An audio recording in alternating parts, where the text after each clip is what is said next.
জাহান্নাম উদ্বোধন করবে কি কাকে দিয়ে? 3 শ্রেণীর মানুষ দিয়ে। কয় শ্রেণী? একটু খেয়াল রাখেন, কয় শ্রেণী? 3 শ্রেণী। আল্লাহ যেন আমার ওই 3 শ্রেণীর মধ্যে না রাখে, বলেন আমিন। 1 শ্রেণীর মানুষ হলো সর্বপ্রথম সুহাদা, 1 নম্বরে শহীদ।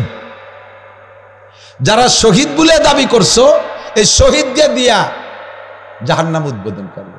শহীদদেরকে জাগ ধরে ডাকিয়ে নিয়ে, শহীদ মানে ইসলামের জন্য বা দেশের জন্য যারা মৃত্যুবরণ করছে, যারা নামদারি শহীদ, তাদেরকে ডেকে এনে বলবে, আল্লাহ পাক বলবেন উদকুলিল জাহিম, এ জাহান্নামে যাও। তখন শহীদরা বলবে, আল্লাহ জাহান্নামে যাবো, তাই শহীদ হলাম কে? তুমি শহীদ হয়েছো কোন জায়গা? কই তো অমুক জায়গা।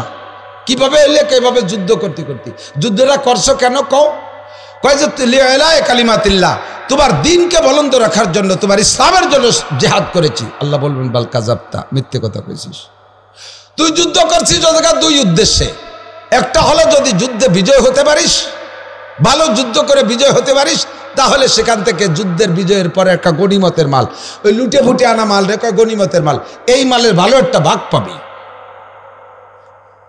আর যদি বাঁচিয়ে থাকিস, মানসিতরে বীর উত্তম, বীর বিক্রম, আর যেন কি বীর শ্রেষ্ঠ তোমাকে আহ্বান করবে এই পদ লোভের জন্য, এই পদের লোভে। তুমি শহীদ হয়েছে, তুমি যুদ্ধ করেছো, যদি তুমি বিজয় হয়ে জিতে আসতে পারো, তাহলে দীর্ঘকাল পর্যন্ত ওই যুদ্ধের একটা মুক্তিযোদ্ধা বা যুদ্ধার একটা কুঠা হবে, ওই কুঠা দিয়ে খাবা, সেই জন্যই তুমি যুদ্ধ করছো। কুঠা দিয়ে খাবা, এই জন্যে তুমি আবার ইসলামের জন্য যুদ্ধ করো নাই। কথা মোটে কবি না, নো টক বাট স্কুল, কথা কলি আর কিছু শুনবো না, ঘেটি ধরে জাহান্নামে মেলাবো। আর যদি মরো, যুদ্ধে যে যদি মরো, তাহলে তোমার লোভ ছিল যে বছরকে বছর, যুগকে যুগ, শতাব্দী শতাব্দী আমাকে মানুষের শহীদ হিসেবে সম্বোধন করবে। শহীদ অমক, শহীদ তমক, যেই দুই উদ্দেশ্যে যুদ্ধ করেছে ওয়াকাদ কিল, তা বলা হয়ে গেছে। এখন তোমার হাতে কিচ্ছু না, উদখুলিল জাহিম, কথা মোটে কবি না, তাড়াতাড়ি দোজখে ঢোক। আল্লাহ চোখের সামনে, চোখে আঙ্গুল দিয়ে ধরাই দেবে, হা করার কোনো কায়দা থাকবে না। ফেরেশতাদেরকে আল্লাহ বলবেন, খুযুহুম ফাগুল্লুহুম সুম্মাল জাহিমা সাল্লুহুম সুম্মা ফি সিলসিলাতিন যারউহা ৭০ যিরাআন ফাসলুকুহুম। ধর, গলার উপর দিয়ে শিকল দিয়ে, ঠ্যাগের নিচে দিয়ে, হাঁটুর নিচে দিয়ে শিকল ঢুকে দিয়ে টাইট করে গলারে যদি হাঁটুর দ্বারে নিয়ে গোল হয়ে বাঁধে, আটাচলা কোনো নড়াচলার কোনো কায়দা আছে? ফেরেশতারাই ক্রিকেটের বসিয়ে দিয়ে যে বল বেরি হয় না, একেবাড়িতে ছক্কা, একেবাড়িতে ছক্কা, জাহান্নামের ৬ নম্বর দোজখে নিয়ে বেলায় দেবে। থাক পড়ে থাক, তোর এদের জাহান্নাম উদ্বোধন করা হলো। 2 নম্বর, আমার মতো মৌলবী, আমার মতো মৌলবী, হ্যাঁ মৌলবী দোজখে যাও। কে আল্লাহ তাই দোজখে যাবো, তো আলেম হলাম কেন? আলেম হয়েছ কি জন্য? তোমার দিনের দাওয়াতের জন্য। দেখো না কিভাবে দেশকে দেশ রাতকে রাত দৌড়ই বেড়াইছি, খাওয়া নাই না নাই এগুলো করে বেড়াইছি। কি জন্য? তোমার দিনের দাওয়াতের জন্য। আল্লাহ বলেন বাল কাযাবতা, মিথ্যে কথা কইছিস। তোরও উদ্দেশ্য ভালো ছিল না, তোর নিয়ত ভালো ছিল না। তোর নিয়ত কি ছিল? যে আমি যদি ভালো বক্তা হতে পারি, তাহলে এইভাবে হেলিকপ্টারে আসতে পারবো, আমার জন্য 200-300 পুলিশে প্রোটোকল দেবে, নেতারা এরকম ফুলের মালা নিয়ে বসে থাকবে, আমি যখন হেলিকপ্টার থেকে স্টেজ পর্যন্ত যাব, মানুষের এরকম ফুল ছিটেবে, আমাকে বিশাল বড় চেয়ারে অভ্যর্থনা জানাবে, আমাকে এভাবে এভাবে লাস্টে আমাকে আবার হেলিকপ্টারে পাঠিয়ে দেবে, 2-2.5 লক্ষ টাকা দেবে, সারা দেশ জুড়ে আমার সুনাম হবে। তুমি এই জন্য আলেম হয়েছিলে আর এই জন্য ওয়াজ করছিলে। অকাত কিল, সেগুলো তো বলা হয়ে গেছে, তোমার আর কিচ্ছু নাই। তুমি যদি আলেম হতে পারো, মানুষ তোমার প্রশংসা করবে তোমার বয়ানে। তুমি যদি পীর হতে পারো, সাপ্তাহিক মাসিক একটা মজলিস করে করে বছরে 2 হালখাতা দিয়ে মুরিদ মুত্তাকিন রে গুছাইয়া, টাকা পয়সা চাল ডাল খুদকুড়ো গুছাইয়া বছর ভরে জম্মের খাওয়া, চাল মেয়ে নিয়ে বিশাল শিল্পপতি কোটিপতি হয়ে যাবা। পীর ব্যবসা বড় সহজ ব্যবসা, বক্তাকে তো একটু গলা ফাটাই চিল্লে বললা ওরা লাগে। পীররা গুনগুন করে কি যেন একটু তসবি তালিল দিয়ে, কায়দা করে বায়াত করে ফেলে করে গাছরা দিয়ে, মুরিদরা সব ভক্ত হয়ে যায়, জীবন দিতে বাধ্য। তার কাপড়, পরনের কাপড় পর্যন্ত খুলে দিতে চায়। বাপরে জীবনে একটা ফুটি মাছ কিনে খায় না, পিসাবরে কাতলা মাছ কিনে খাওয়া, ঠিক না? মায়ের জন্য কোনো জায়গাতে একটা চড়া পাখিও ধরে নিয়ে আসে না, আর পিসাবের জন্য 7 কেজি 8 কেজি ওজনের লেয়ার মুরগি কিনে সেই জায়গা নিয়ে যায়। মারে একটা সুবরি কিনে দেয় না, পিসাবের জন্য কানকে কান ডাব নিয়ে যায়। এই সমস্ত এগুলো সব সহজ ইনকাম পিসাবদের, সহজে জায়গায় বসে ধুয়ে মুছে খাবা, এই জন্যে পীর হয়েছিলে। সবগুলো খাওয়া শেষ, তাড়াতাড়ি কথা মতো কবিনে দোজখে যা, নাহলে কিন্তু বাড়ির অভাব হবে না। আমার মতো মৌলবীকে আমার মতো পীর রে ভাবে দেবে। আবার আমরাই বয়ান করি আন্নাসু কুল্লুহুম হালকা, আন্নাসু কুল্লুহুম হালকা, সব মানুষ ক্ষতির ভিতরে ইল্লাল আলিমুন, শুধু আলেমরা ভালো। এক বুজুর্গ বলতেছেন আন্নাসু কুল্লুহুম হালকা, ঘুরে দেখলাম মানুষ মুনিশি না, সব মানুষ একের শেষ, শুধু মৌলবী কয়জন ভালো আছে। এরপরে কয়জন মৌলবীরে নিয়ে কয়জন ঘুরে দূরে দূরে কি মৌলবীরা তো সব হালকা হয়ে গেছে, হালকা মানে ক্ষতিগ্রস্ত, সব মৌলবীরা হালাক ইল্লাল আমিলুন। মৌলবীদের ভিতরে আলেমদের মধ্যে যে কয়জন আমল করে ওই কয়টা ভালো আছে। পরে আমল করা কয়জন রে নিয়ে কতদিন ঘুরে গেড়ে কয় ওয়ালা আমিলুনা কুল্লুহুম হালকা, এই আমল যারা করে তারাও ক্ষতির মধ্যে। কি সাতার আমল করে ইয়ে কি, শুধু এর মধ্যে দুই একজন আছে ইখলাসের সাথে আমল করে, তাই কল মুখলি কি ইল্লাল মুখলিসুন, শুধু আমল করাদের ভিতরে কর্নেওয়ালাদের মধ্যে মুখলেস যারা ইখলাসের সাথে যারা আমল করে ওই কয়জন ভালো আছে। শেষে নিয়েছে কয়দিন এই মুখলেসদেরকে নিয়ে ঘুরিয়ে গেড়ি অল মুখলিসুন আল্লাহ কথার ইংরাজি, এই কয়টা দিয়ে মহাবিপদে। লাস্টে কয় মুখলেস কয়টা, নাম মুখলেস, কাজে ইখলাসের কিচ্ছু নাই, নাম আতর আলী। নাম কি শুনে ঠায় জন্য সব জায়গায় আতরের মতো গিরান, অথচ তার গায়ে সুসুমরা গন্ধ। আতর আলীর বগলে গন্ধ, গালে গন্ধ, কান পচা। আতর আলী আগে শোষে না মুইতে পারি না, নাম আতর আলী কলাইছে, নাম রাখছে সুন্নাত। সাতক্ষীরে গেছি ওয়াজে, শ্যামনগর বংশীপুর শাহী মসজিদ মাদ্রাসায়, বড় উঁচু স্টেজ, হাজার হাজার মানুষ। আমি এই সিঁড়িতে উঠতেছি, এর মধ্যে একজনে ডাক সুন্নাত। সুন্নত কিরম যে ডাক দিলি, দেখি যে সুন্নত ডাকো শুনলো, তাহলে সুন্নতটা দেখতে যায়, দেখি যে সুন্নতের মাথায় বান্ধরে চুল, সুন্নতের দাড়ি নাই, সুন্নতের যে প্যান্ট ফাঁসাদার দিয়ে বিগেত খানি খুলে রয়েছে, এলে সুন্নত। ওয়াল মুখলিসুনা আলা খাতারিন আযীম, যে কটারে ভাবছিলাম মুখলেস ওই কটাই বড় বিপদে।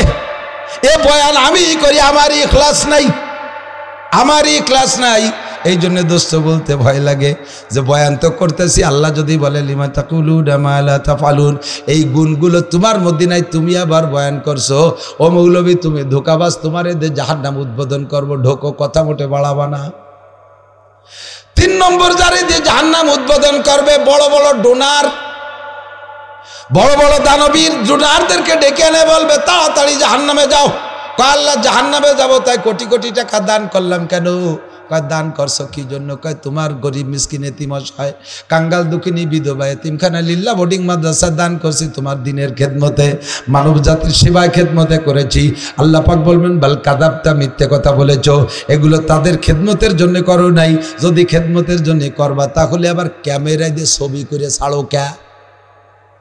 কয়টা জাকাত দিত, ওরে লুঙ্গি, জাকাতের যে লুঙ্গি তা তো মাঝে মাঝে কই এক্সরে লুঙ্গি, জাকাতের লুঙ্গি 2-3 বার দোয়ার পরের মাড় কেটে গেলেও সুতো ছায় না। ও ভরিয়া মসজিদে ডোয়ার সময় দরজায় যদি একটু পাও ফাঁক হয়, ভিতরে তাকাইলে এ পাশে টিবল পর্যন্ত দেখা যায়, ঠিক না? সব জায়গার টিবল দেখা যায়। এই হলো জাকাতের লুঙ্গি। এই দিতে যাবার ক্যামেরা করে, করছে না? করে করে কয়টা কম্বল, কম্বলের কোয়ালিটি তো কই, কি কম্বল, আল্লাহু আকবার। যারে কম্বল দিয়েছে সে নিয়ে গায়ে দেয় না, বাস দিয়ে দরজার সামনে পাপোশ বানাইছে। কয়েকদিন বাড়ানোর পরে ছাগলে ব্যবহারে ডাকতেছে, কাকি ওভাবে অনাকাশন না হইলে আমার গায়ে দিয়ে দেন। ছাগলটা গলার মধ্যে দিয়ে নিচে গিরিয়ে দিয়ে ছাগলটা জ্যাকেট বানাই দেয়। ছাগল তো ওরা যত্ন হইলে গায়ে দেয় না, ও গায়ে দিয়ে জানে পেশাব করছিল, শুয়ে পড়ছে, ভিজে গেছে, ঝরঝরে কাঁপতে, তাড়াতাড়ি খুলে নেন না, নিউমোনিয়া হবে না। এবার ছাগলের গাড়িতে খুলে নিয়ে ধুইয়ে তাই দিয়ে মুড়ি বাজা বাইলেন কয় না, তাই ধরা পাইটিও বানাইছে। তুমি এই পাইটিও দিয়ে আবার ক্যামেরা মারাও, মসজিদ বানাই দিয়ে সাইনবোর্ড লাগাও, মাদ্রাসায় ঘর একের করে দিয়ে সাইনবোর্ড লাগাও, ওয়াজের ভিতরে কালেকশন হলে মারহাবা কামনা করো। আমি 10,000 টাকা দিলাম, আমার নাম মারহাবা করো না, আমার নামটা করো না, তোমার নাম নামের জন্যই দেছো। আচ্ছা ঠিক আছে, ওগুলো বলা হয়ে গেছে, এখন টাকা পয়সা থাক, তুমি দোজকে যাও, আগে তোরে দিয়ে দোজক উদ্বোধন করা হবে। ইখলাস যে কার আছে আল্লাহই ভালো জানে। ইখলাস কাকে বলে একটু বলে যাই। ইখলাস বলা হয় উবুদুল্লাহ কান্নাকা তারাহু একেবারে প্রত্যেকটা কাজ যেই কাজটা ইবাদত, প্রত্যেকটা ইবাদত এমন সংকল্পে করবেন কেমন যেন আপনি আল্লাহর সামনে দাঁড়িয়ে আপনি আল্লাহকে দেখতেছেন, আল্লাহ আপনাকে দেখতেছে। কাজটা নিছক একান্ত আল্লাহরই জন্য করবেন। জগতের কে দেখলো আর না দেখলো, কে ভালো বললো মন্দ বললো, তাতে আমার কিছু আসে যায় না। সারে দুনিয়া হো মুখালিফ ফির না কোই নুকসান হ্যায়, সারে দুনিয়া হো মুখালিফ ফির না কোই নুকসান হ্যায়, খৌফ নেহি কুছ গম নেহি জব রহমতে রহমান হয়। দুনিয়ার সব আমার বিপক্ষে চলে গেলে কিছু আসে যায় না। যুবক আমার দিক তাকায়, এ যুবক আগামীকাল ডাক আসবে, ফিলিস্তিন যাইতে হবে, রেডি? ভিতরে মাঝে মাঝে উগ্রায় আসতেছে ফিলিস্তিনের কথা, একটার মধ্যে আর একটা চলে আসে। যুবক রেডি থাকো, কালকে যদি ডাক আসে যাইতে রেডি। ইদানিং ফেসবুকে দেশে কয় যদি বাংলাদেশ থেকে একটা ফ্লাইট যায় যাতে ফ্রি ফিলিস্তিন নেওয়া হবে, কে কে রাজি আছেন যাইতে? যাইতে রাজি আছেন? মাশাআল্লাহ, এবার ফ্রি নিবে তাই না? ঠিক আছে না? এবার যদি টাকা দিয়ে যাতে হয় তাহলে কেরা কেরা যাবেন? এবার হাত অর্ধেক কমিয়ে গেছে। নারায়ে তাকবীর, নারায়ে তাকবীর, আল্লাহু আকবার। আল্লাহ, আমি ওই জায়গায় কমেন্ট লিখছি, আমার পাসপোর্ট রেডি, 5 লক্ষ টাকা লাগলে আমি দিয়ে যাইতে রাজি, রেডি করো, যাওয়ার ব্যবস্থা করো। আমার 4টে ছেলে আছে, ছেলেটাই বড় হয়ে গেছে, 4টা ছেলে সাবালেগ হয়ে গেছে, 5টা ছেলে, বড় ছেলেটা অসুস্থ, 4টে সবাল সুস্থ ছেলে আছে, তাদেরকে ওসিয়াত করছি যে কোনো সময় যদি যাওয়ার সুযোগ পায় ফিলিস্তিন, শুধু ফিলিস্তিন না বিশ্বের যে কোনো প্রান্তে যদি ইসলামী জিহাদ কাফেরের মোকাবেলায় আসে, বাবা অনুমতি অ্যাডভান্স দেওয়া থাকলো, আর বলতে জন্য বাড়ি আসিস না, ওখান থেকে চলে যাস, ওসিয়াত করে দিয়ে দিছি, একবারে অ্যাডভান্স ইজাজত দিয়ে দিছি। দুনিয়া থেকে আরাম করব। রমজানে কত ইফতার খাইলেন, তারা তো খালো না কিছু। ঈদে কত কাপড় কিনলেন, তারা তো একটা বাচ্চারা জাঙ্গিও কিনে দিতে পারলো না। সিমাই খেলেন, বিরিয়ানি খেলেন, পোলাও খেলেন, কি খালেন কি? আমি কি খালাম? আমি ঈদের দিন কিচ্ছু খাইনি, ভালোই লাগে নাই। বাচ্চা কাচ্চার জন্য কিনে দিছি, খাবার নিয়ে বসছি, আমার ভিতরে রুচি আসে নাই। আমার চোখের সামনে ভাসতেছে, এই কাঁদতেছে। ওই সেই মহিলা, গর্ভবতী মহিলা, তার বাচ্চাটা ডেলিভারি করবে কে? দাত্রীকে কেউ নাই। আর এ জায়গা মা বোনরা তোমরা আরাম করবা, বিরিয়ানি খাবা, প্রসাদনী কিনবা, রং বেরঙের কাপড় কিনতে ফরিদপুর শহরে যাবা, সালতার সদর বাজারে যাইয়া সেখান থেকে ওপেন ফিল্ডে বাজারঘাট করবা, আনন্দ করবা। তোমার মতো আর একটা মা সেখানে দেখো ডেলিভারি যন্ত্রণায় ভুগতেছে, তার পাশে দাঁড়ানোর কেউ নাই। ইখলাস হবে, আল মুখলিসুনা আলা খতারিন আযীম। ইখলাস কাকে বলে? আনতা বুদাল্লাহ কান্নাকা তারাহু। প্রত্যেকটা কাজ, নেকের কাজ করার সময় আল্লাহকে দেখি, গুনাহ করার সময় আল্লাহকে দেখি। কতক্ষণ? নেকি করার সময় আল্লাহকে দেখবেন, তার মানে নামাজে দাঁড়াবেন এমন ভাবে আপনারে বোমা মারলেও যেন আপনার সেই বোমার দিকে খেয়াল না যায়, এরকম হবে। হযরত আলী রাদিয়াল্লাহু আনহু পায়ে তীর হিংসে, তা তো শুনছেন, যুদ্ধে যে পায়ের ভিতরে তীর ঢুকছে, এমন ভাবে আটকে গেছে তীর, এখন টানলে উনি চিৎকার মারি বেহুশ হয়ে যাওয়ার মতো হয়ে যাচ্ছে। উনি বলে, এই রাখো রাখো রাখো, ওভাবে হবে না, এভাবে তীর টেনে বেরোনো যাবে না, আমার অজুর পানি দাও। অজুর পানি দিয়েছে, অজু বানায় বলছে আমি যখন নামাজে দাঁড়াবো ওই সময় টেনে বের করবা। হযরত আলী যখন নামাজে দাঁড়াইছে, এরপরে কয়জন পাউ বাঁধাইয়া আর কয়জন জোর করে টাইনিয়ে তীর বের করছে, আলী টেরই পাইনি। সালাম ফিরানোর পরে বলছে, আলী রাদিয়াল্লাহু আনহু বলছেন, কি তীরটা কি তোমরা বের করার ব্যবস্থা করছো? দেখেন আছে নাকি? দেয় যে পায়ে তীর নেই। কখন বের করলে? যখন আপনি নামাজে দাঁড়াই গেছেন। আল্লাহর প্রেমে যখন গল্প শুরু করতেছে নামাজের ভিতরে, সেই সময় তীরটা বের করছে, টের পাই নাই। আর আমার কানের দাঁড়িয়ে একটা মশা উড়িয়ে গেলি মনে হয় যে হেলিকপ্টার গেছে, কান জড়ায় তাপ্পড় মেরে দিই। আমার নামাজটা কি সুন্দর নামাজ, চিনতে পারেন? কে ইচ্ছা নামাজের নামাজ? তারা নামাজের মধ্যে আল্লাহরে দেখে, আর আমি নামাজের মধ্যে প্রেমিকারে দেখি। আমি নামাজের ভিতরে সিনেমা হলকে, সিনেমার নায়িকাদেরকে দেখি। আমি নামাজের ভিতরে ল্যাংটা ছবি চোখের সামনে ভাসে। আমার নামাজ আর সেই নামাজ? ওবুদুল্লাহ কান্নাকা তারা। কোরআন শরীফ পড়বেন এমন ভাবে কেমন যেন অক্ষরের মধ্যে আল্লাহকে দেখেন। দর্শখান মুকফি মানামচু বুয়েগুল দার বর্গেগুল, দর্শখান মুকফি মানামচু বুয়েগুল দার বর্গেগুল, হারকে দি দান মাইলে দারাত দর্শখান বিনাদ মোরা। আল্লাহ পাক বলেন, এ তুমি আমারে দেখতে চাও? আরে ভাই, আল্লাহকে দেখতে চান? কে কে আছেন একটু আল্লাহকে হাত দেখাবেন। আল্লাহ তোমারে দেখবো, আল্লাহ তোমারে দেখবো। দেখতে চান? আল্লাহকে দেখতে চান? আল্লাহকে আমারে যদি দেখতে চাও, হারকে দিদার মাইলে দারাত দর্শখান বিনাদ মরা। ফুলের মধ্যে গিরান আছে, গোলাপ ফুলের মধ্যে গিরান আছে, কিন্তু গিরানটা কোন জায়গা আছে তা কি দাগ দিয়ে আছে? নাকে দিলে ঘ্রাণ পাওয়া যায় কি যায় না? আল্লাহ কয় দর্শখান মুকফি মানাম চুবু ইয়েগুলদার বর্গেগুল, আমি আমার কোরআনে কারিমের ভিতরে লুকায়িত আছি। ফুলের সুবাস যেমন ফুলের পাপড়ির মধ্যে লুকানো থাকে, ফুলকে যেমন নাকে দিলে ঘ্রাণ অনুভব করো, দেখতে পারো না কোথায় আছে। হারকে দিদান মাইলে দারাত দর্শখান বিনাদ মরা, যদি কেউ আমাকে দেখতে চাও আমার কালামে পাকের মধ্যে নজর করো, প্রত্যেকটা হরফের মধ্যে আমি আল্লাহ লুকায়িত আছি। নামাজের মধ্যে আল্লাহকে দেখা যায়, রোজার মধ্যে আল্লাহকে দেখা যায়, জিকিরের মধ্যে আল্লাহকে দেখা যায়। পর্দায় হাস্তি আগার সুজি বানা রে লাইলা আজমা বে পর্দা বিনি নূরে ইল্লাল্লাহরা। শেষ রাত্রি উঠবেন বাবা, শেষ রাত্রি উঠবেন, বিশেষ করে আমার বুড়ো বাবারা, জিন্দেগি শেষ হয়ে গেছে, আর কয়দিন ঘুমাবেন? আর ঘুমানোর দরকার নাই। আপনার মরণটা যদি আসে, আপনার মরণটা নামাজের মধ্যে হয়ে যাক, তাহাজ্জুদের মধ্যে হয়ে যাক, জিকিরের মধ্যে হয়ে যাক, এমন একটা মরণ কামনা করি। কথা বলেন ঠিক কি ঠিক না? তবে আমার মরণের দাবি হলো, আল্লাহ আমারে তুমি যুদ্ধের ময়দানে নাও, আমারে যে কোনো একটা যুদ্ধের ময়দানে দাও, আমি 10-20টা কাফেরের আগে গুলি করি, এরপরে তাদের অস্ত্রের গুলিতে আমি শহীদ হয়ে যাই।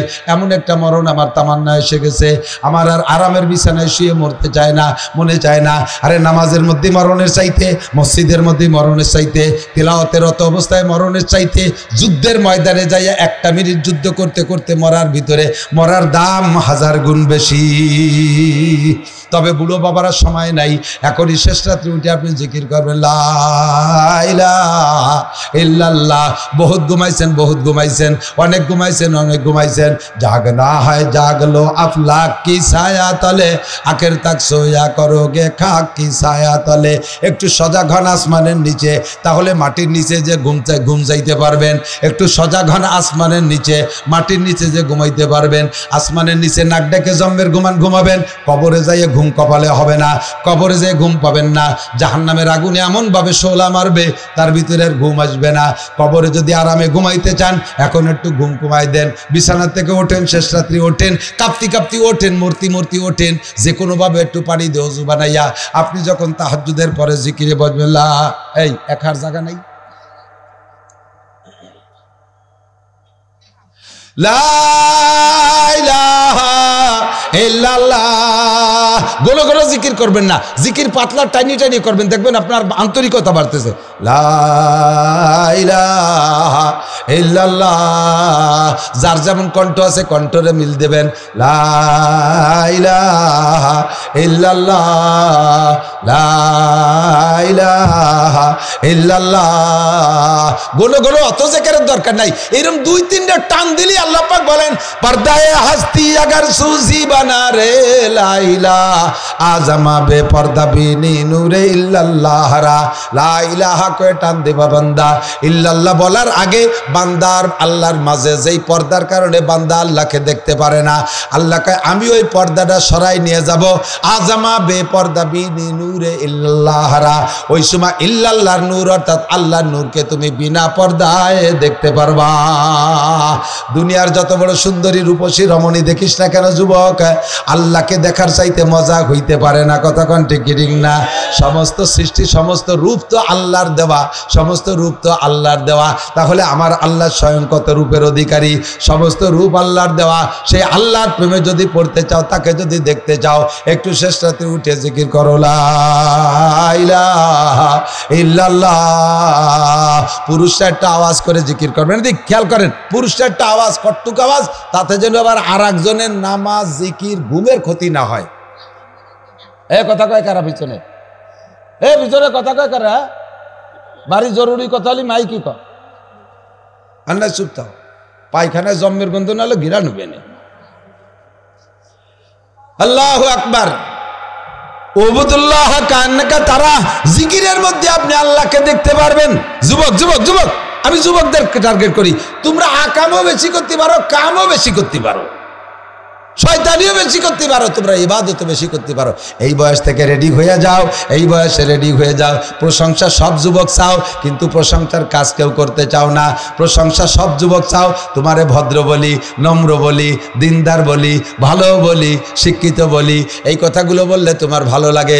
অথচ এই কয়টা গুণের একটাও নাই। তুমি যেভাবে বান্দরি মার্কা চুল কাটিয়া মোটর সাইকেল যেভাবে রাস্তা দিয়ে ইলিং বিলিং ভাবে চালায় যাও, তোমার মোটর সাইকেলের ধুলোয় সব বুড়ো মানুষের চোখ গুলা মাওলা হয়ে যায়। তোমার চালচলন দেখলে মনে হয় যেন তুমি শয়তানের আওলাদ, অথচ তোমারে প্রশংসা না করে বদনাম করলে তুমি খেপে পড়ো।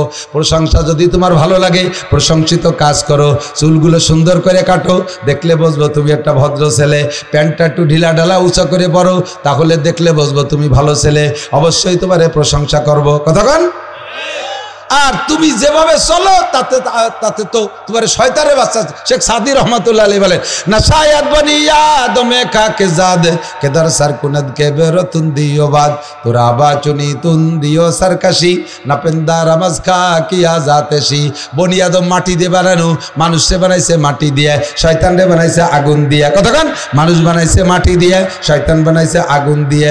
শয়তানের ভিতরে অহংকার, কারণ আগুনের মধ্যে অহংকার। আগুনটা ছেড়ে দিলে নিচের দিক যায় না উপর দিক যায়? উপর দিক যায়। ঊর্ধ্বগতি আলার ভিতরে অহংকার বেশি। যে যত বড় তার ভিতরে তত অহংকার, যে যত বড় অফিসার তার মধ্যে তত অহংকার, যে যত বড় নেতা তার মধ্যে তত অহংকার। তার ভিতরে বড়ত্বের শয়তানের আগুন ঢুকছে। আর যে যত ছোট তার ভিতরে নম্রতা ভদ্রতা বেশি।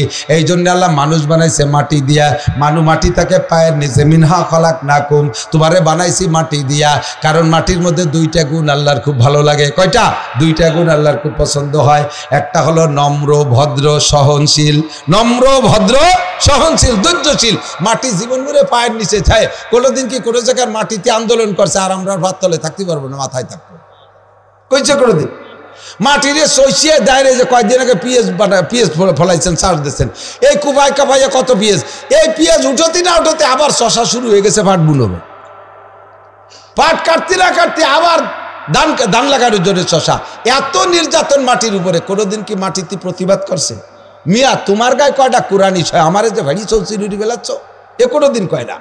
মাটির উপরে 50 তলা দালান দিচ্ছেন, মাটিতে কয় না মিয়া তুমি তো দুই বোনে পেঁয়াজের বস্তা বতি পারো না, আমারে এত বড় বোঝা দৌকা। এ কথা মাটিতে কয় না। মাটিরে যাদের মাটি শুয়ে নেয়, 50 বছর পুকুর বানায় পানি ব্যবহার করছেন, এবার সেইটারে ড্রেজার দিয়ে ভরাট করে দেয়, তারপর 30 তলা দালান জুড়ে দিয়েছেন। মাটিতে কোনোদিন কয় না মিয়া তোমার মতো জালেম নাই, একদিন কাটিয়ে হুইর বানাইছো, আরে এখন ফিরে আবার তার উপরে দালান উঠে দিয়েছ, তোমার মতো জালেম হয় না। মাটিতে এভাবে প্রতিবাদ করে না, পায়ের নিচে থাকে। এই হলো নম্রতা ভদ্রতা সহনশীলতা মাটির গুণ, যার কারণে মাটি বলি খাঁটি। মাটি বলি খাঁটি। 2 নম্বরে মাটির মধ্যে আর একটা গুণ, সেটা হলো আমানতদারি। কি বলেন? আমানতদারি। মাটিরে কট্টু কট্টু পেঁয়াজের বীজ দিছি, 1 কেজি পেঁয়াজের বীজ বুনই দিছি, মাটি আমারে 20 মণ পেঁয়াজ দিছে। ঠিক কি ঠিক না?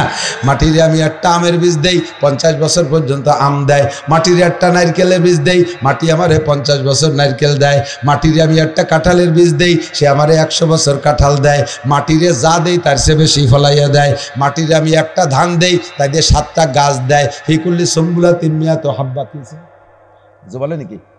ফিকুল্লি সুম্বুলা তিম্মিয়া তো হাব্বা। মাটিরে একটা ধান দিলে একটা গাছ হয়, গাছের গোড়ায় 7টা গাছ হয়, আর 7টা গাছের মাথায় 7টা শীষ হয়, 7টা শীষে 700 ধান হয়। মাটির মধ্যে আমানতদারি, তারে একটা দিলে 700 দেয়। এই গুণটা তোমার মধ্যে কামনা করি। এই জন্য মানুষ তোমারে মাটি দিয়ে বানাইছে। আমার দিকাল মানুষ তোমারে মাটি দিয়ে বানাইছে। তুমি নম্র হও, ভদ্র হও, বিনয়ী হও, শালীন হও। খেসেরা রঞ্জুরে সাজো জারে জার তাতুরা বিরু কুনা দাজ ইশতেহার মাই বদি মে আপ হো আপনি মিসাল ফেলে বদো বদ খিয়াল বদ খিসাল মান তাজা লিল্লাহ রফা আজব মান তাজা লিল্লাহ রফাহুল্লাহ। তুমি আল্লাহর দিকে তাকাইয়া নিজেকে ছোট জানো, নিজেকে নম্র জানো, নিজেকে ভদ্র বানাও, নিজেকে ছোট জানো, আল্লাহ পাক তার কুদরতি কায়দায় তোমাকে বড় বানাইয়া দেবে।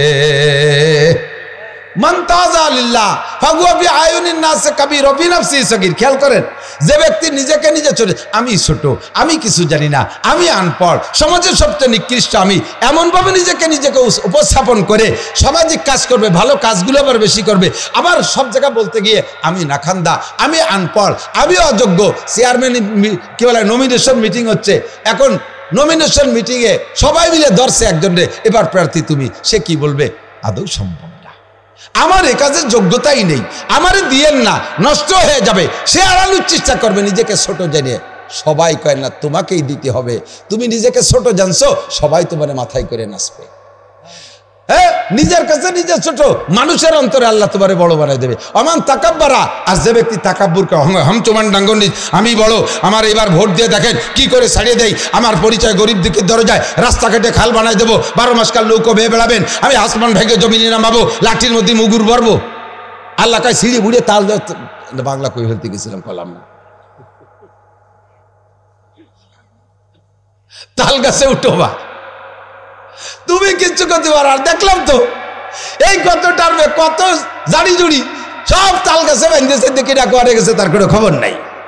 আবার আর এক দল লাভ আছে, তারাও এরকম জাড়ি মারতিছ, তোমরা এরকম ছিঁড়ে বুড়ে আটি বানবার দেখতে আমাকে বাকি নেই। কথা কান না কেন, ঠিক কি না?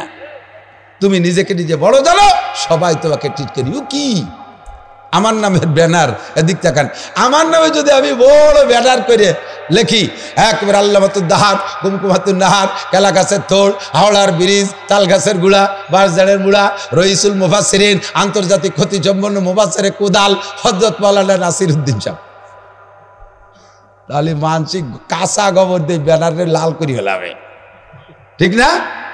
আমি জীবনেও কোনোদিন আমার নামের শেষে যুক্তিবাদ দিয়ে লেখি না, আমি একটা কার্ডও ছাপাই নেই কোনোদিন, নিজের পরিচিতির জন্য একটা কার্ডও ছাপাই নেই।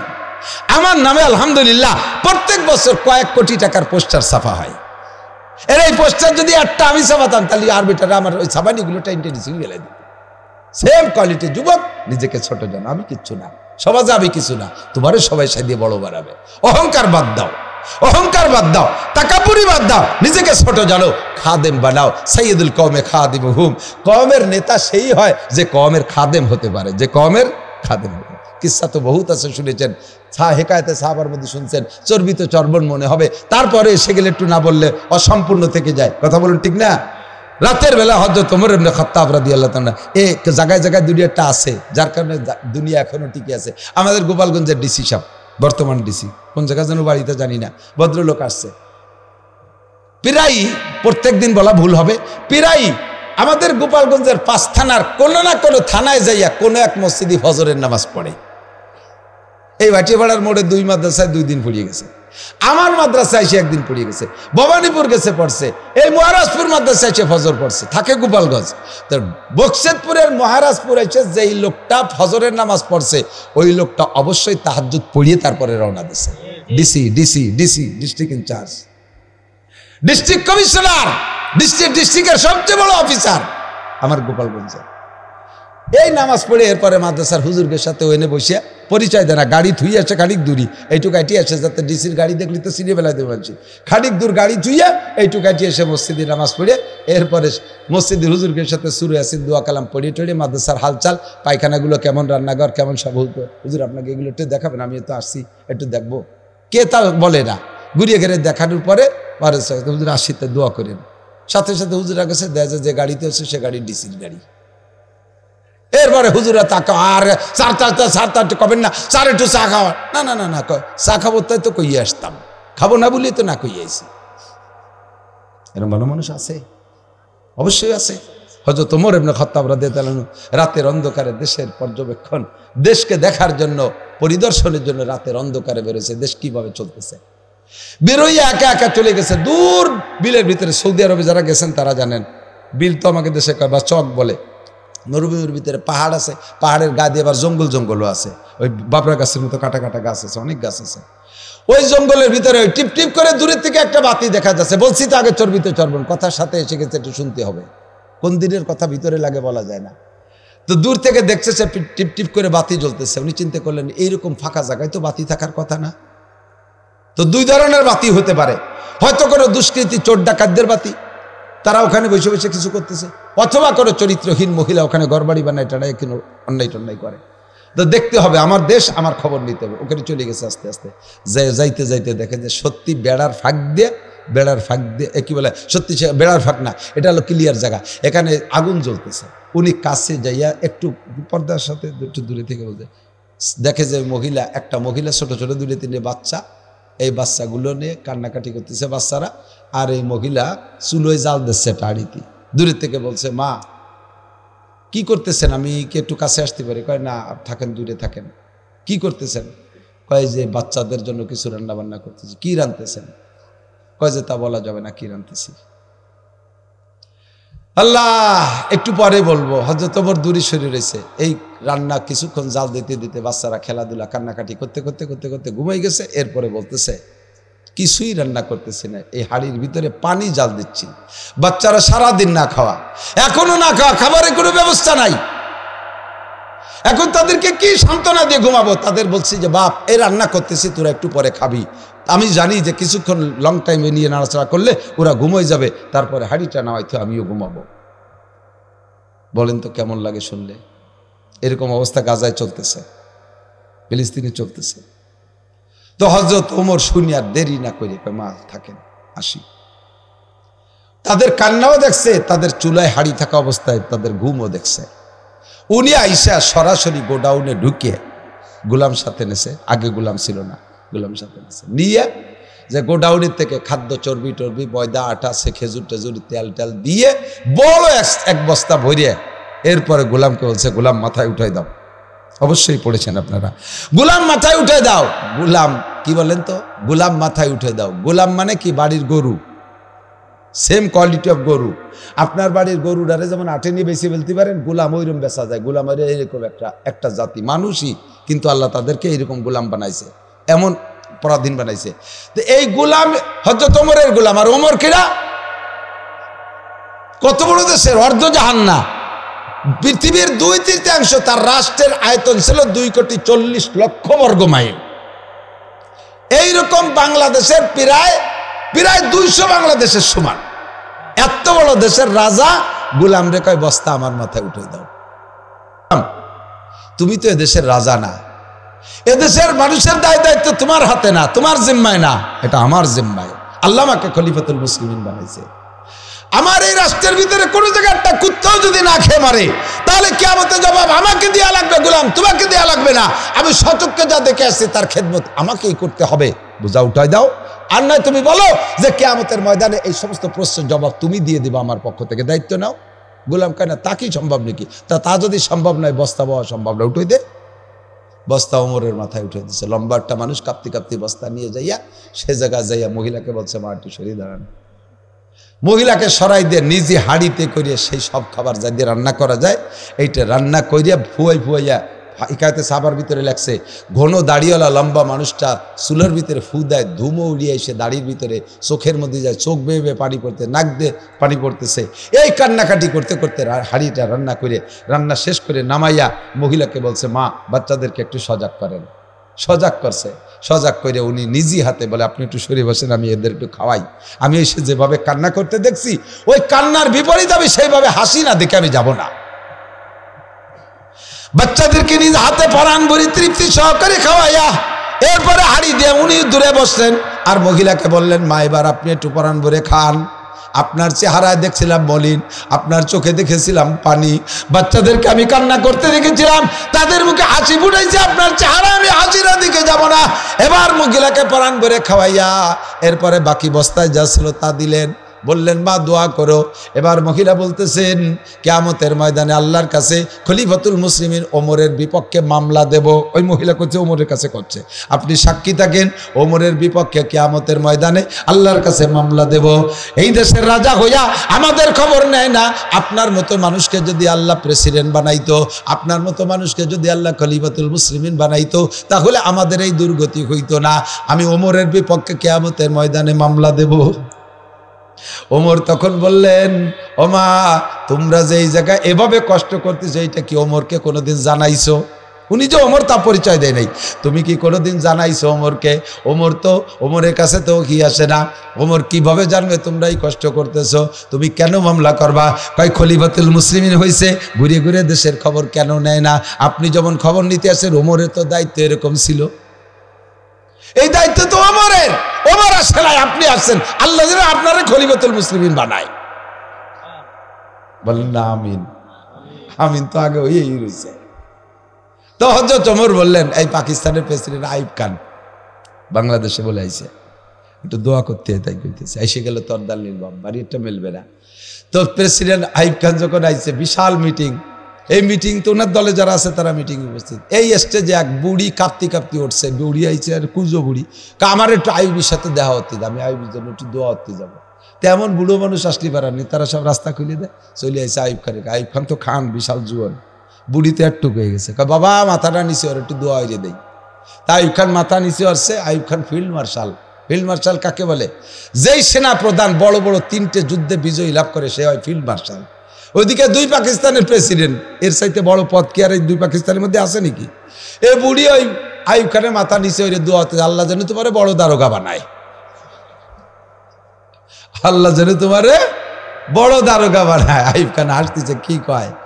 ওই বুড়ির জানা আছে, বুড়ির অভিজ্ঞতা হলো দুনিয়ায় সবচেয়ে বড় হলো বড় দারোগা।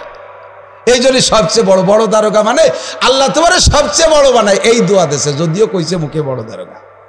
আল্লাহ আমাদের যদি এমন খলিফাতুল মুসলিমিনের ব্যবস্থা করে দাও, বলেন আমিন, জোরে বলেন না আমিন। মা তোমার এই খাবার শেষ হয়ে গেলে তুমি এই অমুক জায়গা যাবা, তুমি খলিফাতুল মুসলিমিন ওমরের ওখানে যাবা, ওখানে গেলে আমারে পাবা, তোমার যা দরকার আমি সেখান থেকে সংগ্রহ করে দেব। তো রাতের বেলা তো চেনে নাই, আল্লাহ একবার যতটুক সেন্সে আলোতে দেখে দেখে খাবার ফুরাই গেলে গেছে সেখানে, যে দেখে যে বিশাল অবস্থানে বসা, হয়তো তোমার চেয়ারে বসতেন না। মুসলমানদের সংসদ ভবন দেখেছেন আফগানিস্তানের মুজাহিদ বর্তমানে তালেবান সরকারের অবস্থা, তাদের সংসদ ভবন গাছতলা, যে কোনো জায়গা গামছা বিছে রুমাল বিছে বসে যায়, অধিবেশন শুরু হয়ে গেছে মৌলভীকে। কি একটা কায়দা! তো হযরত ওমরের ওখানে যে দেখে দেয় দি সেই লোকটা কান্দে দিছে, হযরত খলিফাতুল মুসলিমিন ক্ষমা করবেন, বিয়াদবি হয়ে গেছে, তুমি মাফ করে দিও, তুমি যে আমার এই সাক্ষাতের আগে যে কষ্টটুক করেছো, আমার ত্রুটির কারণে, আমার অবহেলা, আমার অযোগ্যতা অদক্ষতার কারণে, হ্যাঁ, এইটা তুমি আল্লাহর রাস্তায় মাফ করে দিও, আর তোমার যা প্রয়োজন তুমি সে প্রয়োজনের সময় আসবে, এখান থেকে নিয়ে যাবা। আল্লাহু আকবার। এরকম যদি হয়ে যাক, এই কুত্তে দাও ইজা কানা উমারাকুম খিয়ারাকুম, এজন্য নবী বলেন যখন তোমাদের দেশের নেতারা হবে ভালো মানুষ, ওয়া ইজা কানা তোরে যাই কইছিস সরিয়ে যাতি, তুই আমাকে বাড়ি চলে আইছিস। ইজা কানা উমারাকুম খিয়ারাকুম, যখন তোমাদের দেশের নেতারা হবে ভালো, এই যখন নেতারা হবে ভালো মানুষ, এইরকম ভালো মানুষ, এইরকম ভালো মানুষ। আমাদের ভালো মানুষ কারা দেখছি? সব ভালো মানুষ, নাম কতি গেলি গায়ে পড়বে, এদের কতি গেলাম না, সব ভালো মানুষ দেখছি।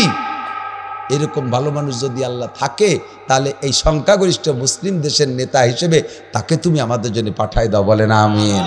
আর যদি না চায়, তাহলে যেভাবে চলতেছে সেইভাবে চলুক, আমরা যার যার খাওয়াই চাই চৈরে খাই। কতক্ষণ ভালো মানুষ দেশ ভরিয়ে গেছে, আল্লাহ হেফাজত করুক। এই দেশে ছিল ভালো মানুষ, একটা ভালো মানুষের খবর আমি জানি। তৎকালীন প্রেসিডেন্ট এরশাদ সাহেবের আমলে, আমি সে সময় ভালোই বড় মাদ্রাসায় পড়ি, এই খবরগুলো জানতাম।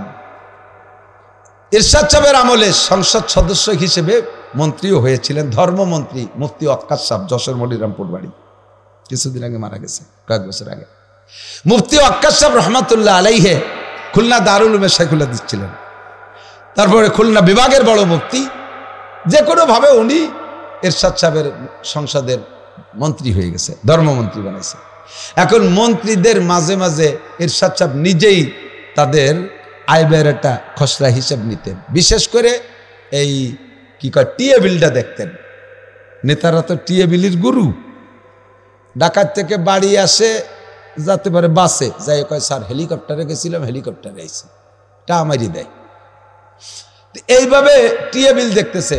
তো এক অফিসে উনি টিএ বিল তদন্ত করতে যে দেখে এক মন্ত্রীর 20 লাখ, এক মন্ত্রীর 10 লাখ, এক মন্ত্রীর 5 লাখ, সর্বনিম্ন 1 লাখের নিচে কোনো মন্ত্রী নাই টিএ বিল। এবার লাস্টে হযরত মুফতি ওয়াক্কাস সাহেব রহমাতুল্লাহ আলাইহির খবর যেটা শুনছি, সত্য মিথ্যা আল্লাহ মালুম, উনারে যখন হুজুর আপনার টিএ বিল, উনার টিএ বিল হয়েছে 35 টাকা। 35 টাকা কয় টাকা? যে জায়গা 35 লাখও আছে, সে জায়গা যদি আর একজন মন্ত্রী, ধর্মমন্ত্রী, তো ফেলাইনি মন্ত্রীরা, পূর্ণমন্ত্রী, ধর্মমন্ত্রী, পতাকাধারী মন্ত্রী, তার 35 টাকা। এরশাদ সাহেব বলতে, হুজুর কি 35 লাখ নাকি কি যে নুকতা টুকতা কম হয়ে গেছে নিয়ে বসে, কি জন্য এত কম? কয় যে না স্যার 35 টাকা। এত কম? কয় যে আমি তো সংসদ ভবনে আসি বাইসাইকেলে, আমার বাসা থেকে ওই বাইসাইকেলে আসি, তাই কয়টা লিকমিক হয়েছে, আর মাঝে মাঝে একটু সারা সিট হয়, তাতেই 35 টাকা খরচ হয়েছে। এটাও মন্ত্রী, আর একটার 35 লাখ খরচ, সেটাও মন্ত্রী। ততক্ষণ আমি ওই কিসার পরে আল্লাহ তো দেশে আলহামদুলিল্লাহ, এই যে অনেক ভালো গাড়ি, এটা আমার 46,27,000 টাকা দিয়ে নতুন কিনছি। এবার মোটর সাইকেল আছে 2টি। চিন্তা করলাম যে নফস ওই দিক চলে না যায়, এবার বাইসাইকেল একখান কিনছি, তাই চালাই বেড়াই বাড়ির দায়িত্ব দিয়ে।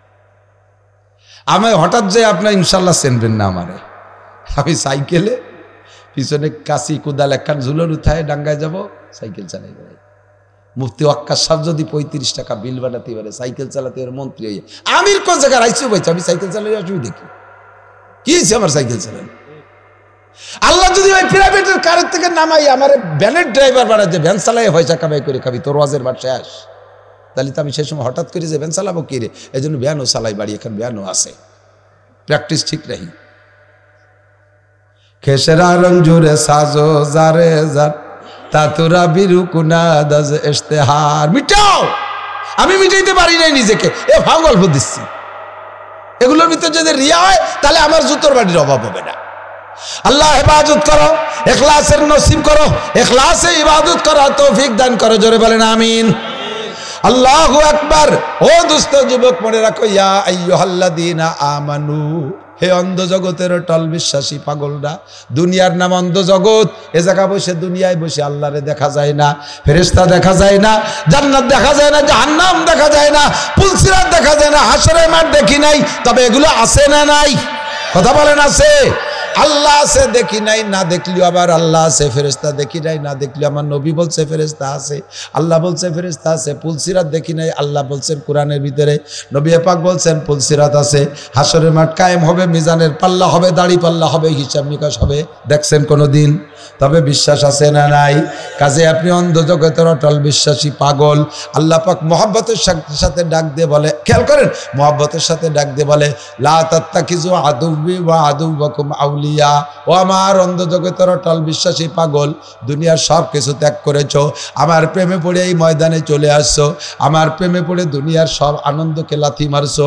তুমি আমার একটা কথা মনে রাখো বন্ধু, আল্লাহ বড়, খেয়াল করে না, আল্লাহ বড় মহব্বতের সাথে আন্তরিকতার সাথে আপনার আদরের সাথে পাগল করে ডাক দিয়ে কয়, একটা কথা মনে রাখবি, জীবনে কোনোদিন ইহুদ নাসারাকে বন্ধু বানাবি না, আমার শত্রু তোদের শত্রুকে বন্ধু বানাবি না। লা তাত্তাখিযু আদুব্বি ওয়া আদুব্বাকুম আউলিয়া, আমার শত্রু আর তোদের শত্রুরে বন্ধু বানাবি না। এবার তোদের শত্রু কারা, আমার শত্রু কারা জেনে নে। তোদের শত্রু হলো ইয়া আইয়ুহাল্লাযীনা আমানু দুখুলু ফিস-সিলমি কাফা ওয়া লা তাত্তাবিউ খুতুওয়াতিশ শাইতান ইন্নাহু লাকুম আদুউম মুবিন। তোদের শয়তানের নাম হলো, তোদের শত্রুর নাম হলো শয়তান ইবলিস। ও তোদেরকে ভেস্তের থেকে বের করে দিয়েছে, ও তোদেরকে ভেস্তের থেকে বের করে দিয়েছে। যদি শয়তানের ধোঁকা না হতো তাহলে তোরা ভেস্তের মধ্যে জন্ম নিতি, ভেস্তের থেকে দুনিয়া আসা লাগতো না, এই দুনিয়ার জয় ঝামেলা পোহানো লাগতো না, জান্নাতের ভিতরে আরামে থাকতি। শয়তান তোদেরকে বের করে দিয়েছে, কাজে ইবলিস শয়তান তোদের শত্রু, ওরে তোরা পরিহার করবি, ওরে অ্যাভয়েড করে চলবি। আর আমার শত্রু কারা শুনে নে, লা তাত্তাখিযু আদুব্বি। এবার আমার শত্রুর সাথে বন্ধু বানাবি না। আমার শত্রু হলো আল ইহুদ ওয়ান নাসারা, ইহুদ নাসারারা আমার শত্রু, ইহুদ নাসারারা আমার শত্রু। কারণ হিন্দুরা আমারে অত বড় অপবাদ দিতে পারে নাই, বুদ্ধরা আমার নামে এত বড় অপবাদ দেয় নাই, শয়তান নিজেও আমার নামে এত বড় অপবাদ দেয় নাই। যে অপবাদ ইহুদ আর নাসারারা দেয়, কি দেয়? ক্বালাতিল ইহুদু উযাইরুন ইবনুল্লাহ। ইহুদিরা যা কইছে তা বলাই যায় না, তারা আমারে কি কইছে। অনেক সময় না যে কেউ রে কেউ গালি দিয়েছে, সেই নালিশ করছে যে আমারে গালি দিয়েছে, আরে কি কইছে তাই কথা, যা কইছে তা কোয়া যায় না, যা কইছে তা এরকম মারাত্মক গালি দিছে। আল্লাহ কয় ইহুদিরা আমারে যা কইছে তা কোয়া যায় না। সংক্ষেপে একটু শোন, ক্বালাতিল ইহুদু উযাইরুন ইবনুল্লাহ। ইহুদিরা কয় উযাইর আলাইহিস সালাম আল্লাহর ছেলে। এই কথাটা কোয়া যায় তাই কলাম, এর ভিতরে যেটুক কোয়া যায় না তাই কলাম না। সেটুক কি? সেটুক হলো আল্লাহ তাআলা উযাইর আলাইহিস সালামের মাকে স্ত্রী হিসেবে ব্যবহার করে গর্ভধারণ করাই দিয়েছে, তাই উযাইর আল্লাহর ছেলে। এই ওরা কয় আমার নামে, তাহলে এই ইহুদিরা কি আবার দোস্ত না দুশমন? এই ইসরায়েলিরা সব ইহুদি, এটা আল্লাহর শত্রু। ওয়াকালাতিন নাসারা, আর নাসারারা এরকম একটা কইছে, ওয়াকালাতিন নাসারা মাসিহু ইবনুল্লাহ। আর নাসারারাও যা কইছে তাও কওয়া যায় না, তারা কয় ঈসা বলে আমার ছেলে। আল্লাহ কয় ঈসা বলে আমার ছেলে, তার মানে আমি ঈসার মা মারিয়ামের সাথে যৌন মিলন করে তারে গর্ভধারণ করাই দিছি, আর সেই গর্ভের সন্তান ঈসা আমার নামে এত বড় অপবাদ দেয়। এই দুই জাতি আমার শত্রু। লা তাত্তাখিযু আদুব্বি ওয়া আদুব্বাকুম লা তাত্তাখিযুল ইহুদা ওয়ান নাসারা আউলিয়া। তোরা ইহুদ নাসারাকে বন্ধু বানাস না, বাযুহুম আউলিয়া ও বায। যদিও তারা বাহ্যিকভাবে উপরে উপরে একে অপরের শত্রু। খেয়াল করেন, খেয়াল করতেছেন নাকি আমি বুঝতেছি না। উপরে উপরে দেখেন, ইহুদিরা নাসারাদেরকে কি কয়? ইহুদির মানে এই ইসরায়েলিরা, নাসারা মানে আমেরিকান ডোনাল্ড ট্রাম্পের গোষ্ঠী। ওরা হলো নাসারা আর এরা হলো ইহুদি। আপোষে কি বলা বলি করে জানেন? কোরআন শরীফে বলে ক্বালাতিল ইয়াহুদু লাইসাতিন নাসারা আলা শাই। ইহুদিরা কয় নাসারা কোনো জাতি না, ও কোনো ধর্মই না, ও কোনো জাতি না, এমন গালি দেয়। ওয়াকালাতিন নাসারা লাইসাতিল ইয়াহুদু আলা শাই। এবার নাসারারা কয় তোরা কি? তোরা তো কিচ্ছু না। এই বলা বলি করে যে তোরা কেউ কিছু না।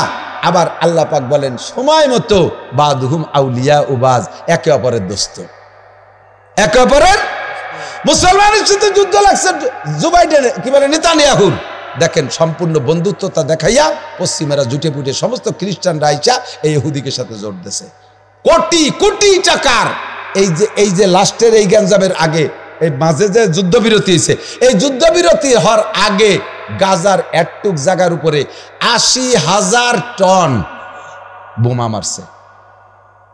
৮০,০০০ টন পাথর মারিয়ে দিলেও শেষ হয়ে যায়। আর বোমা কি, এক একটা বোমার গায়ে ১ টন, ১.৫ টন, ২ টন, ৩ টন ওজন আছে।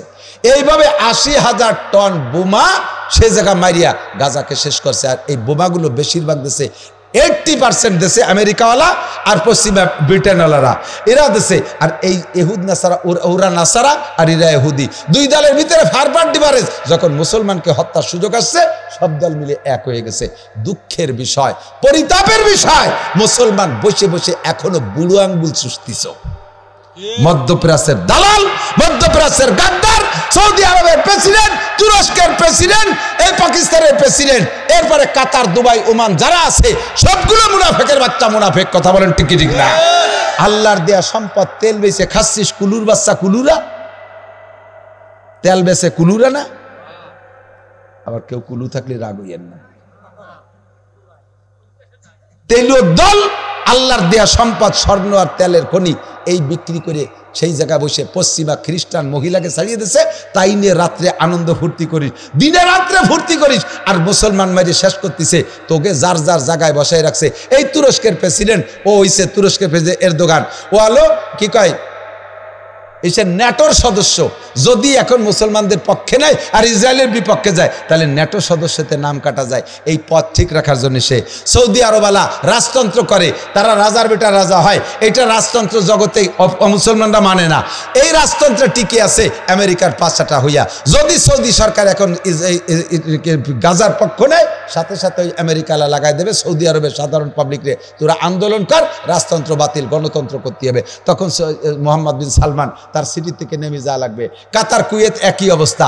ইন্দ্রা যার যার পথ ঠিক রাখার জন্য মুসলমান মারি শেষ করতেছে, আর শয়তানগুলো ওখানে বসে আনন্দ করতেছে আর ওরা মারতেছে। দেখেন মুসলমান কারে কয়।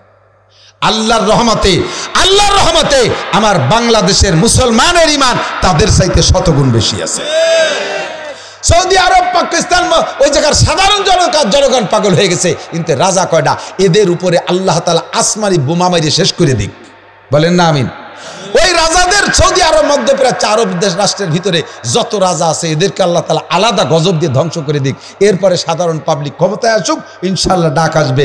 তবে এই যুদ্ধে একটু অপেক্ষা করেন, ফাসবিরু, একটু অপেক্ষা করেন। নাসরুম মিনাল্লাহ, সাহায্য আসবে আল্লাহর পক্ষ থেকে। ওয়াফাতুন করিম, অবশ্যম্ভাবী বিজয় ইনশাআল্লাহ। প্রত্যেক যুদ্ধে, স্বাধীনতা যুদ্ধে যারা যুদ্ধ করে, স্বাধীনতার পক্ষে যারা থাকে, তারা অবশেষে স্বাধীনতাই লাভ করে, তারাই বিজয়ী লাভ করে। কথা বলেন ঠিক কি ঠিক না? যেটা বাংলাদেশ প্রমাণ। বাংলাদেশ প্রমাণ। বাংলাদেশের মানুষের হাতে কি ছিল? কিছুই ছিল না। সামনে সেনাবাহিনী প্রধানও পাকিস্তানি, আর সেনাবাহিনী সমস্ত অস্ত্র তাদের হাতে।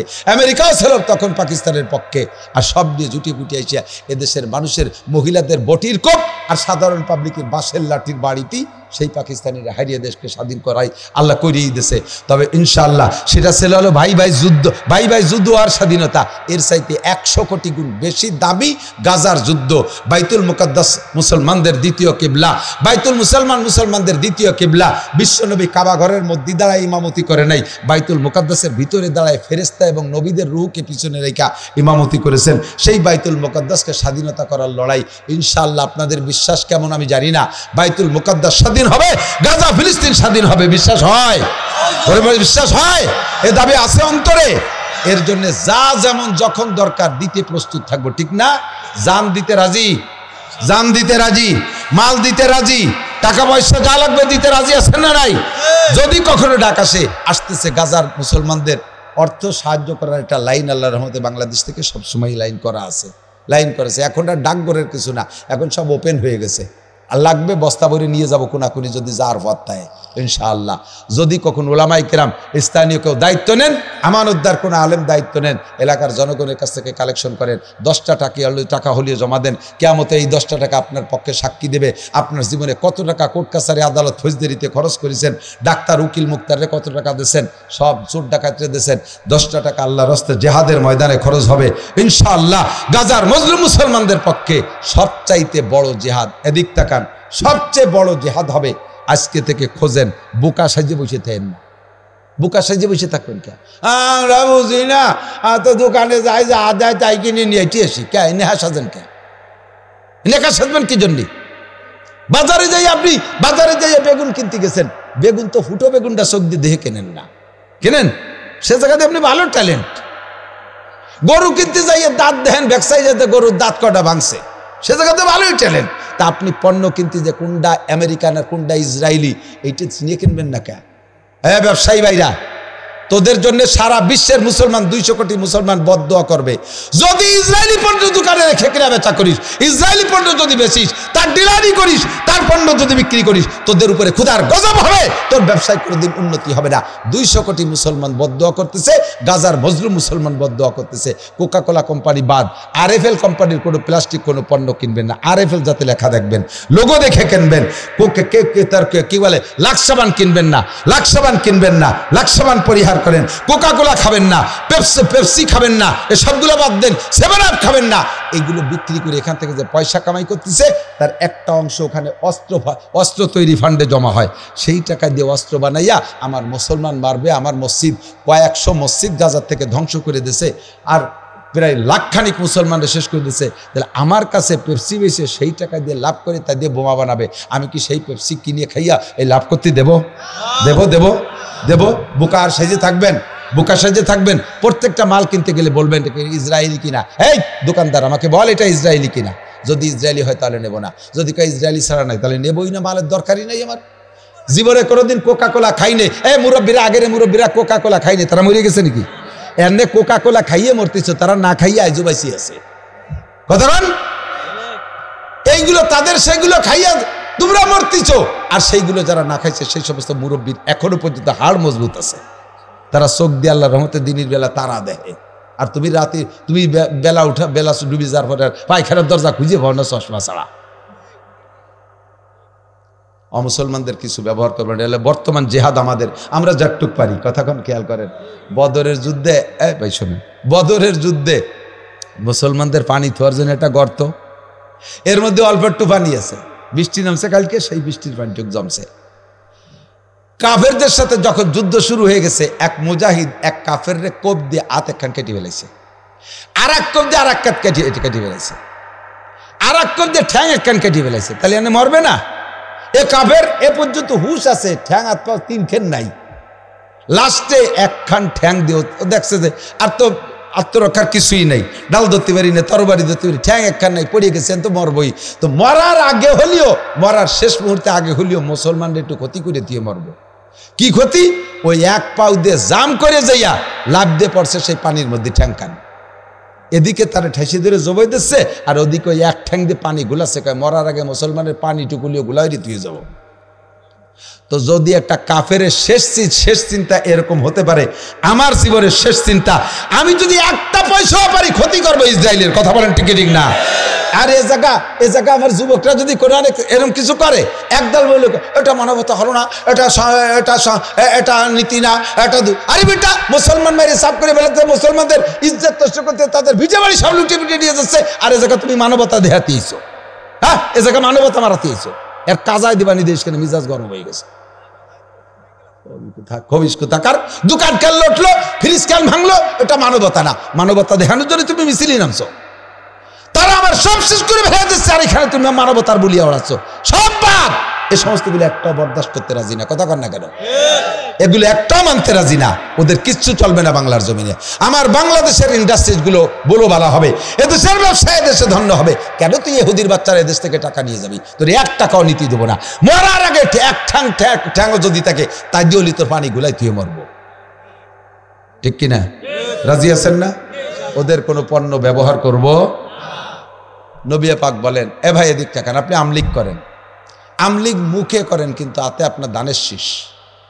মুখে স্লোগান দেন আমলিগ নৌকা নৌকা, হাতে ধানের শীষ। তাহলে আপনি কি নৌকর পক্ষের মোমেন না মুনাফেক?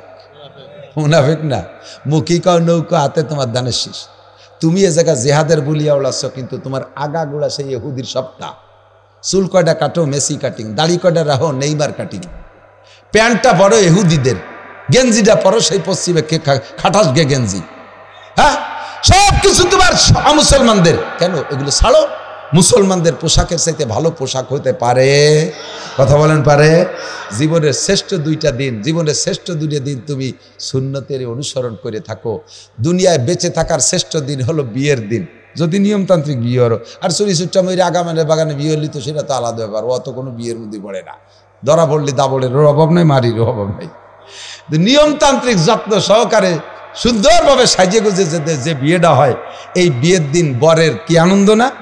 সর্বজীবনের শ্রেষ্ঠ আনন্দের দিন। আমাদের মুসলমানরা বেশিরভাগ 99% ধরা যায় এই দিন কি পোশাক পরে? পাঞ্জাবি পায়জামা পরে না, খালি টুপি না, পাগড়িও একটা মাথায় দেয়, যাও কাপড়ি নাও কাগজ দিয়ে বানালিও দেয়। তাহলে বোঝা যায় যে শ্রেষ্ঠ পোশাক এইটা, এর কারণে জীবনের শ্রেষ্ঠ দিন সেই পোশাকটা তুমি ধরলে। আবার এই পোশাক বাড়ি যে খুলে থুইয়া জীবনে দুনিয়ার থেকে যাওয়ার দিন যেদিন, সেদিনটা একটা শ্রেষ্ঠ দিন। সেদিনও তুমি কিন্তু প্যান্ট পরে করে মাটি দেয় নাকি? হ্যাঁ, প্যান্ট গেঞ্জি দেয় নাকি? সেদিনও সেই সুন্নতি জামা বানাইয়া সাদা কাপড় করে দেয়। তাহলে এই পোশাকই হলো তোমার শ্রেষ্ঠ, এই পোশাকই তোমার শেষ সম্বল। সুন্নতি পোশাকের অধীনে চলে আসো। চুল কয়টা তাদের কাটিংয়ে কাটো না, দাড়ি কয়টা তাদের কাটিংয়ে রাখো না, প্যান্ট গেঞ্জি মেঞ্জি সেগুলো বাদ দাও, মুসলিম সুন্নতি তরিকায় চলে আসো। আল্লাহ পাক রব্বুল আলামিন বলেন, কি বলা হয়, আল্লাহ নবী বলেন, মান তাশাব্বাহা বিকওমিন ফাহুয়া মিনহুম, যার সাথে যার মিল হবে তার সাথে তার হাসর হবে। আমি কোনো কিছুতে তাদের সাথে মিল করতে রাজি। আজকে থেকে একটু প্রতিজ্ঞা করেন তো। আপনারা সালতানগর কান্দা মানুষ কাজিরাঙ্গা মারামারি বেশি করেন, কিন্তু আমরা ওপাশে আপনাদের একটা প্রশংসা করি, এই এলাকার মানুষ ধর্মভীরু। মারামারি দাঙ্গা হাঙ্গামা যা লাগিয়ে গেছে সে সময় করে, কিন্তু আপনারা ধর্মভীরু। আমি আপনাদের ভিতরে সবচাইতে বেশি পরিচিত। আমার গোপালগঞ্জ আমার এত চেনে না, সালতানগর কান্দা এই 2 থানা আর আলফাডাঙ্গা বলমারি, এ পাশের মানুষ নগর বল পাশে মাগুর আলারা, এরা আমার সবচেয়ে বেশি চেনে। আমি আপনাদের সাথে, আপনাদের কাছে আমি দাবি করি, শেষ দাবি, আমরা এখান থেকে ইনশাআল্লাহ নবীওয়ালা একটা স্লোগান, কোরআনওয়ালা একটা স্লোগান, একটা জাতি গোষ্ঠী আমরা এখান থেকে তৈরি করব। রাজি আছি না ইনশাআল্লাহ? সুন্নতের ইনশাআল্লাহ এখান থেকে একটা আন্দোলন শুরু হয়ে যাক। আমরা মেসক ব্যবহার করব, ওদের পেস্ট পাউডার ব্যবহার করব না। যদি লাগে আমার বাংলাদেশি পেস্ট পাউডার বহুত আছে, ওদের সাবান সুটা কিচ্ছু ব্যবহার করব না, আমার বাংলাদেশি পণ্য ব্যবহার করব। ঠিক আছে না ইনশাআল্লাহ? চেয়ার টেবিলে খানা খাবো না, এটা ইহুদিদের আবিষ্কার। আমরা দস্তারখান বিছিয়ে খানা খাবো, 5 ওয়াক্ত জামাতে নামাজ পড়বো। আল্লাহ তাআলা আমাদের আমল করা তৌফিক দান করেন, সবাই বলি আমিন। ভাষাগত ত্রুটি বিচ্যুতি মার্জনীয়। আপনাদের এই সালতার পিএস সেদিনকে আমি এপাশে ভাবুক দিয়ে আছে না, বাবুক দিয়া, ওই ছোট্ট গ্রাম, দুই মসজিদ এলা একটা গ্রাম, ওই 2 মসজিদের মহল্লা থেকে আলহামদুলিল্লাহ 41 মণ পেঁয়াজ এই শুক্রবারে নিয়ে গেছি। আমার সারা বছর বোর্ডিংয়ের পেঁয়াজ হয়ে গেছে। এত খুশি আমার হুজুররা, আপনাদের পুরো থানা ধরে দোয়া হয়ে গেছে।